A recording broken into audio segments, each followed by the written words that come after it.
broadcast service Radyo Pilipinas. Radyo Publiko ng bagong Pilipinas para sa bagong Pilipino. Naghahatid ng mahahalagang balita at impormasyon na guugnay ng pamahalaan sa sambayanan. Tulay sa himpapawid ng serbisyo publiko. Radyo Pilipinas. Radyo Publiko. Ang boses ng Pangulo. Sa Iloilo, Radyo Pilipinas. 585 AM. Oras sa Radyo Pilipinas, Philippine Standard Time, alas 8:37 sa aga.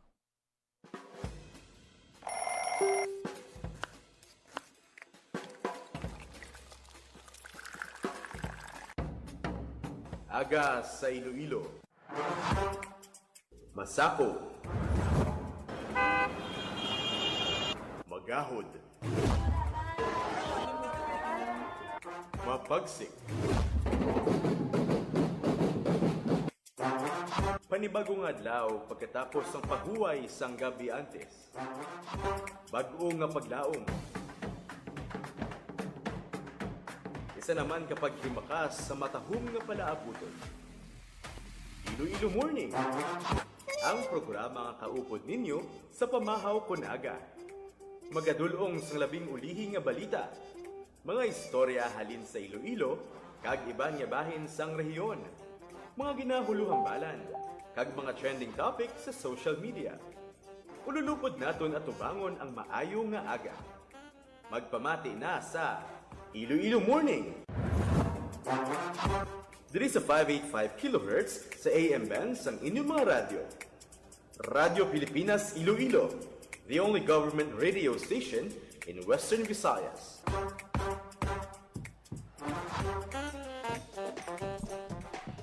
Mayong aga Pilipinas, good morning Western Visayas. Welcome sa Iloilo Morning Program. Miyerkules na kitang adlaw, Abril 22. Good morning, Ems. Good morning, Jen. Maayong aga sa tanan ng mga tagpalamati sang Iloilo Morning. Nagapamati man kamo sa radyo o kon sa Facebook Live. Kamusta kamo subong nga adlaw sang Martes? Isa ka adlaw sang ginpatuman ang ining big time rollback. Nakapatughong na bala ang tanan, ang mga motorista naton nagpatughong na kamo sa mga gasoline stations. Kahapon naglibot kita sa pila ka mga gasoline stations diri sa syudad sa Iloilo. Kag nalipay gid ang mga motorista naton, mga tricycle driver, pati ang mga nagabiyahe sa PUJs kag mga private drivers naton sa ginpatuman nga big time price rollback sa produktong petrolyo. Tani masundan pa suno sa mga drivers, no? Kay bala naton nga ti ang trend subong sa world market, no, ga matamat na nubo ang kada barilis ang presyo sang produktong petrolyo. Kag ang managidabantayan naton every Tuesday ang manami pagid nga balita, Ems, kay ti ko ni naga-rollback na kita, kaduwa na mag big time rollback. Sige-sige manyaya ang pagpanagtag sang mga assistance fuel subsidy sa aton sini ang mga beneficiaryo. Tibot silingon sunod-sunod ang grasya magluwas sa sige-sige nga rollback nga tani kung magpadayon ini. Tapos ang subsidy naga-inabutan lang daw tatlo na ni kasemana nga tagtagana isang subsidy. Nakakadto kita sa LTFRB, gan confirm naton kay ti daw wala bati-bati nagligad ang tagtaganay puro DSWD, LGUs sa fuel subsidy. Gin confirm sa aton sang LTFRB Region 6 nga nagsugod naman ang distribusyon sang fuel subsidy sa aton nga mga operators. May mga drivers pa nga sunod naman sa linyada sang magabaton sang sining ayuda. Ipalayag ta na karon kung may tsimpo kita ang interview ta sa LTFRB sining good news sa aton nga mga motorista kag sa aton nga mga drivers. Di may aragid sang good news nga paabuto ng mga motorista naton na on top pa ina Jen sang mga nauna na nga nabaton sang mga tricycle drivers naton na diri sa may Western Visayas. May mga LGU initiated sila assistance nga nabaton kag may ara man sang cash relief assistance gikan sa DSWD nga 5,000 pesos. So amo na nga ang pasalig sang gobyerno, ginaobra sang gobyerno ang tanan. Agod maghatag sang bulig sa tion sang energy emergency nga aton nga ginapangatubang. Pero despite nga may rollback kita, sunod-sunod ang rollback naton, padayon ang tagtaganay sang bulig gigan sa gobyerno pinaagi sa mga nagkalain-lain nga hensya. Ti bantayan nato ni no kay actually hindi lang ni hasta sa fuel subsidy Ems no ang mga oportunidad kay mga benepisyo nga sarang maangkon sa aton sini nga mga drivers mayara sing ano pagid 150 liters nga subsidy ang gobyerno nga igahatag sa aton sini nga mga drivers nga libre ini no nga ipatughong pagid ini sa aton sini nga mga drivers magluwas na may service contracting pagid o kunining libre sakay program nga sa diin ang aton nga mga commuters kiti kun i-subsidize ang gobyerno ang 150 liters nga konsumohon sang aton sini nga mga drivers o kun halimbawa PUV ti maka-avail sila sang diskwento sa aton sini nga mga pasahero ang ining service contracting program nga gina-applyan subong sang madamo nga mga transport groups nga ma-qualify sila dira kay kundi ko magsala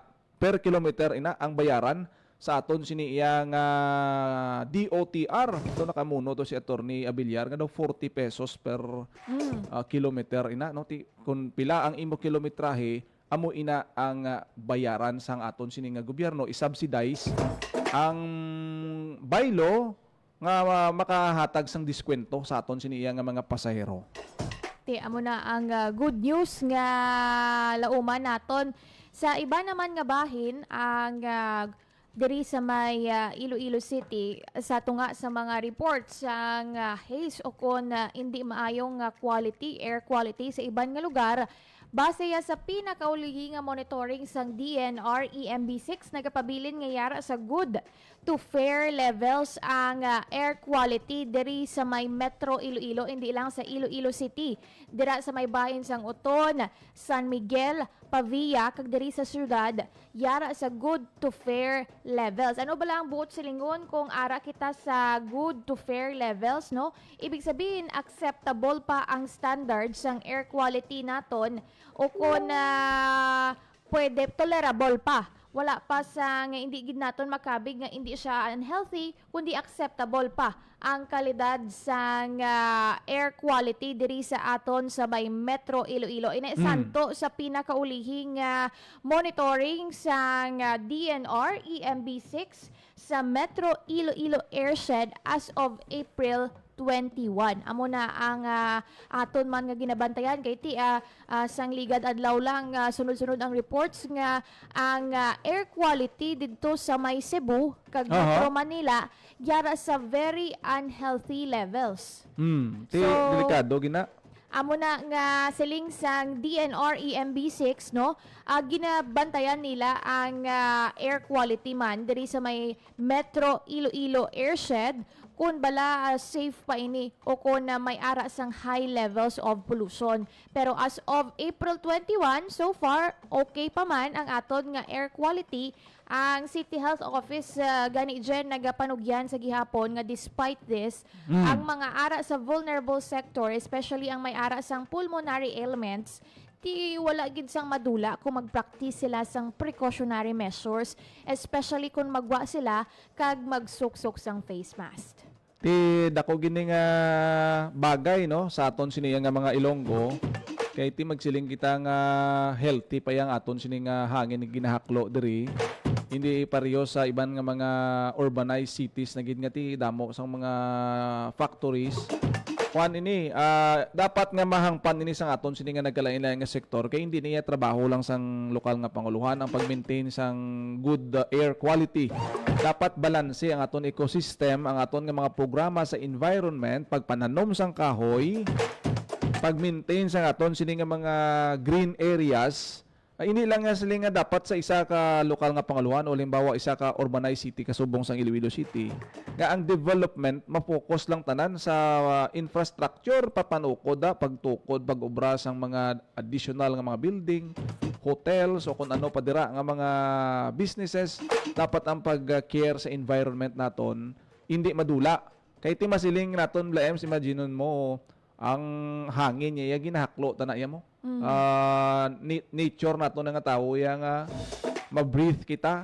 Di kun hindi man nami ang quality naton Okay lang na gani magsaka presyo sa gasolina kay ti masilingat matipid ko para hindi ko magastuhan. Pero once nga environment naton ang air pollution tama ka lala sa isa ka lugar, ti siyempre kompormiso gid ang ikaayong lawas ang aton sini nga mga pumuluyo. Nami ini kay may mga programa kita di sa Iloilo City nga ginaatipan ng aton sini nga palibot, no, just like sang pag-revive, pag-rehab sang aton Iloilo River sang una, may esplanade kita, may Sunset Boulevard kita, may mga areas nga gina-encourage, may ordinansa na ganing city nga kutob sang bakante nga lote da Dapat i-notify ang mga owners nga kung wala man lang da sang patukuron pang infrastructure, tamnan tana sa mga native trees kag kun ano dira. Kag dira o makita nga maskin maayo ina ang level dyan, hindi na naton paghulaton nga maglala pa or malabot na kita sa very unhealthy levels, no? Kabay pa ang mga LGUs man naton, pati ang mga pumuluyo naton practice man sang pamaagi agud ma-improve ang air quality. Isa na dira ang regular nga pagtanom sang kahoy sa inyong mga palibot, ang paglikaw sa paggamit sang mga makabig naton nga mga chemicals, no, nga makaguba sa air quality, kag ang isa man didto sa mga gina-advise kung may ara ka sa vulnerable sector, regular nimo nga i-improve ang air quality indoors, pinaagi sa pagsirado sang imong mga bintana at a regular basis, or ang pagtinlo man sang imo nga puluyan. Di kung tanawon mo, Ems, actually, masiling kita nga damo gid na dismaya tungod sang pagtimbuok sa presyo sa produktong petrolyo. Pero actually, may direct ini nga impact nga bulig sa aton sini nga air quality. Kaya nga, sang nagsaka ang presyo sang kada litro, nagtimbuok tag 120, 140 litro ka diesel, na minimize ang aton nga mga salakyan nga nagausar sang gasolina. Diba lang tandaan ang emission, ang carbon emission. Ang epekto. Oo, ang tambutso sang mga salakyan, bauti, naghagan-hagan man tungod ga ang traffic na lessen. Iti kung tama kita ka dependent, balaan mo na nga gina-encourage subong ang mga environment friendly nga mga pamaagi, electric car, kag kung ano pa mga vehicles naton, dapat may protection sa aton sini nga environment.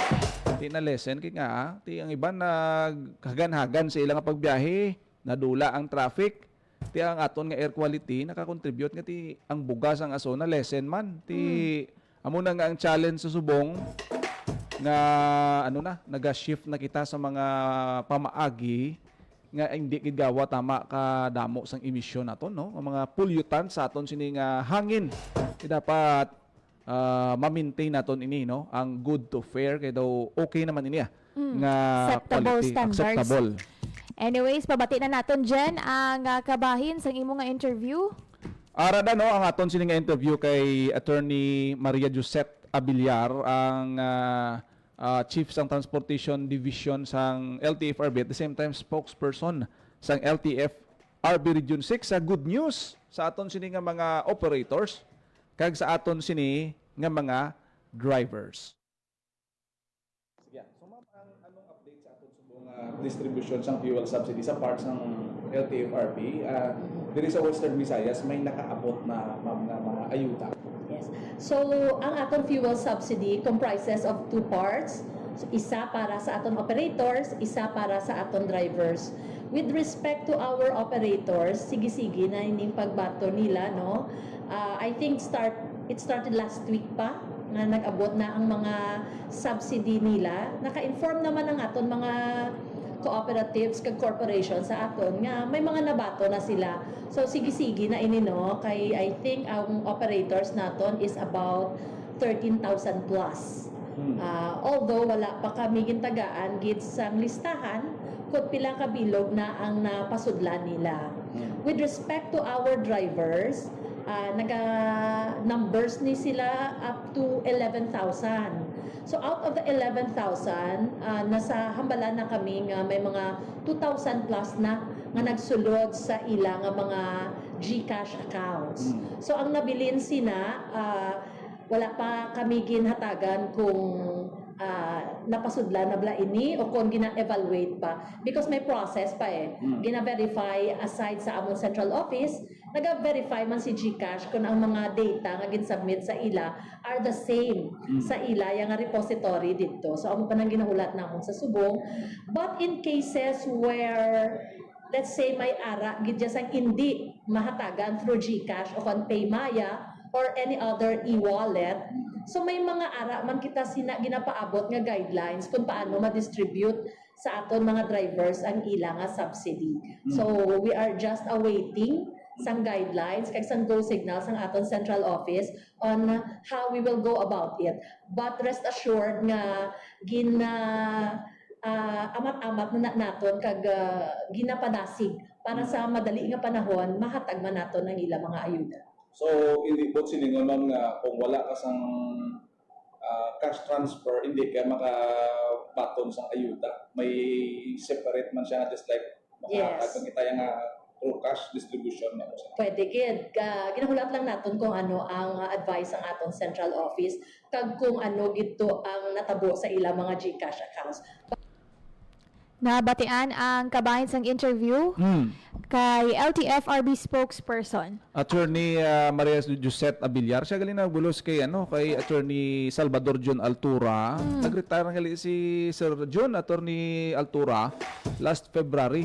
Di sa subong, ang kinalain sang sining subsidy nga ginatag is different from CRA distribution. Nga cash bala nga ginabaton, ginaisip, ginahahatag isa-isa. Personal. Oo, personal gid ang distribution sini sa nagdigad area. May mga pasada card, may mga ATM na ning mga operator and driver. Dira na ginapasulod no online cash transfer. Kay ang listahan nga ginasubmit sang LTFRB dito verified na mo gina-forward ina sang mga transport co-op, sino ang ilang mga operators Sa master list nila.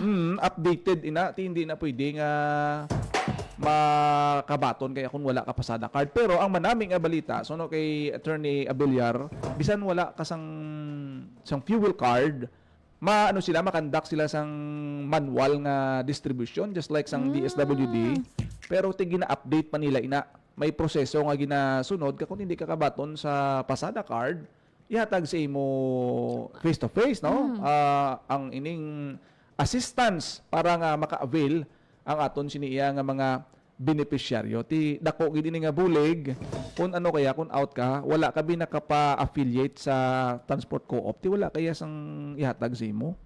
Amo na yang sistema sang LTFRB. At least dyan sakop ini ang tanan, hindi lang ang mga na-mention nimo nga may card, kundi pati ang wala sang card. On top pa ini sang nabaton nga cash relief assistance sang mga nauna na naton nga batch sang drivers. May target bala sila Jen kung when ini ihatag or Nagsugod na ni EMS. nagsugod na. So ang aton operators 10,000 pesos ni kuno ang napanagtag. Ang ang sistema kay ang naga-download sang fund sa central office. So mismo ang aton regional office siling ni Attorney Abiliar, wala pa sila sang complete gid nga total list kung pila ang natagaan. Pero sa bahin sa drivers, may 1.5 nga ginhatag sa ila through ATM man o kung online cash transfer. Ang gintagaan out of 11,000, daw yara sa 2,000 ang nakabato na. Di ongoing pa ina sa mga driver. Kaya may ara kita sa datos ng LTFRB, ang operators sa Western Visayas, including Negros Island Region, kay pagali, wala pa lang kali EMS Sipak. separate, although nga may Opisina na sila dito. 13,000 plus ang operators, 11,000 plus ang drivers. Amo na ang entitled nga magbaton. Kadamo gali. Kung dapat i-update nilang ilang mga requirements kay hindi pwede na nga ang ngalan mo ara pa sa co-op pero wala na i-operate ang imong jeep. May fuel pasada card ka, ti mabaton kay mo sang ayuda. So gina-check nga dapat active gid, naka-renew kay base bala sang 2024 wala na ni siya nagabiyahe. Ang unit niya nag-stop na siya kay tungod may modernization o wala siya ka-affiliate. Pero ang iyang fuel pasada card halimbawa active pa. Ti base ka kung downloadan to. So dapat mayara sing pag-synchronize Updating. sang record nga ang record nga ginasubmit sang mga transport co-op dapat mag-match ina siya sa updated list sang LTFRB. Amo na. So kabay pa ang iban pa naton dira hulat-hulat lang kamo kay maayo gid ini nga balita kag at least madugang-dugang naman sa mabaton ninyo nga assistance this time gikan naman sa LTFRB. So kabay pa nga i-maximize man sa mga PUJ drivers and operators naton ang nabaton nila nga ayuda kag timing gid ita kay may rollback tiba maximize gid nila. Amo na ang gani sa mabaton nila. ginpa-hold anay sa aton sining presidente ang implementation sang fare increase. Ginklaro sang LTFRB wala sang fare increase nga implemented no kay suspended ina.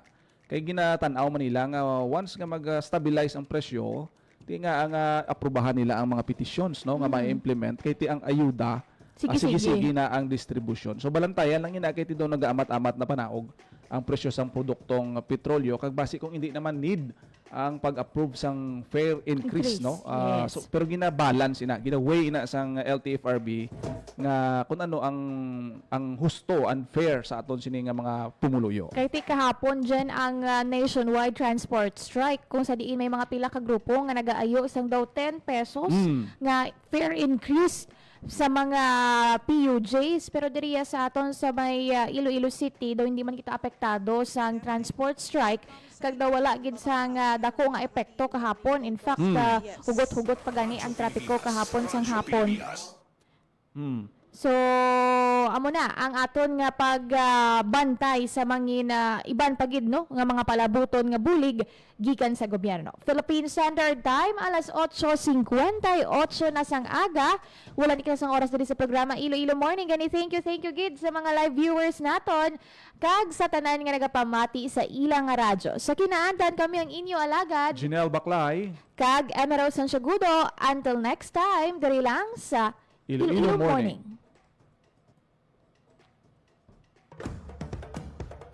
Ito ang Presidential Broadcast Service Radyo Pilipinas. Radyo Publiko. ng Bagong Pilipinas para sa Bagong Pilipino.